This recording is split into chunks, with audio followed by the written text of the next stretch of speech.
I don't know if you guys saw the story today about Michelle Obama from the New York Post.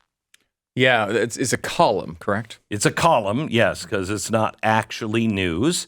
But let me see if I can find this. Michelle Obama, okay.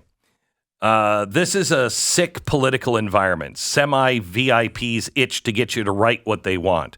Then for their own political purpose, they tell you they doubt what you wrote. These professional doubters have their political motives. However, some info now and then comes from, I'm told, credible sources few have access to and usually not meant for the noses of the media, whatever that means. What's told is Hillary and husband are now toxic. Nikki, the old guard, will pee on her. And the sore loser laws prohibit candidates from running in another party after they lose their own party. Reportedly, I'm being told, Obama has pulled donors. His plan? Around May, Biden announces he's not running. The so-called plot that comes to the August convention is that Michelle will get nominated. Former First Lady Michelle Obama may be planning to get in the 2024 presidential race, according to Post columnist Cindy Adams. Next step, Hunter's father, the temp, drops out just before that convention. For now, he still play acts like he's a real candidate, because he would become a lame duck if he does it now. Understand, this is the squalid squad that is responsible for much of the screwed up Congress. Their mishmash bodes badly for our future. Moderates cannot even override the divisiveness. What this nation needs now is a centrist, a strong, tough leader of the majority mass of independent voters.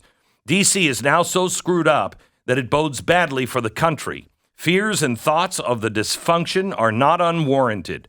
Voters have massive blame on both sides. Republicans split between three groups. They can't even unify when it comes to pointing a damp Biden into the direction of the John. And moderates cannot override anything. The U.S. needs a centrist, strong, tough leader, the independent voter mass that comprises the majority. And Mrs. Obama's team has already sent a survey to the heavy-duty donors asking how they'd feel about her as a candidate. The process has begun. A VIP doctor in charge of a major hospital called me and said, "You must do something. The system is broken." There also exists the new group of no labels. The assumption is that they name some appealing candidate after March 15th, whom they are now quietly vetting.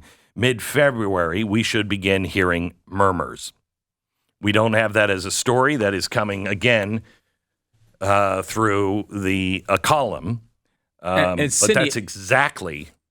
Yeah, it's Cindy Adams, too, their gossip columnist. Yeah. So, I mean, she may be right on this. She may have some inside source, but I mean, I wouldn't exactly take this to the bank. No. But it's not.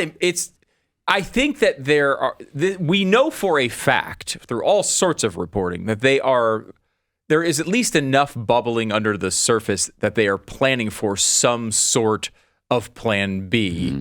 And I have heard I've heard May or August several times where they would swoop in if his poll numbers stay as bad as they are, or I think get worse. I think if they stay where they are right now, probably he's not going anywhere unless some health problem pops up. But if they get worse, I mean, if Donald Trump is winning this by, let's say, 8-9 points routinely in polls, you got to think that maybe they do pull the plug on this.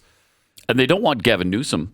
Yeah, Newsom. Because his track record in California isn't conducive with winning a national election. He's driven that state into the ground. So Michelle Obama makes a lot of sense. If they're going to make a change, she's popular for some reason. I don't know why. I don't know how that happened. But it's so untested, too. The second she gets up in front of the American people, there's no reason to believe these approval ratings will hold. Why does she have to get in front of the American people? Well, I mean, she's going to be running for president of the United States. She's going to have to get in front of the American people at some level.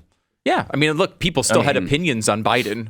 I mean, it's going to be hard. It would be hard, but it's possible. I am not going on that stage with a man who is that vile. Oh, she might not will debate. Say, that's true. She'll do that. Debate. But still, she's going to make speeches. She's going to say stupid stuff. She did it in the campaign. But I don't know.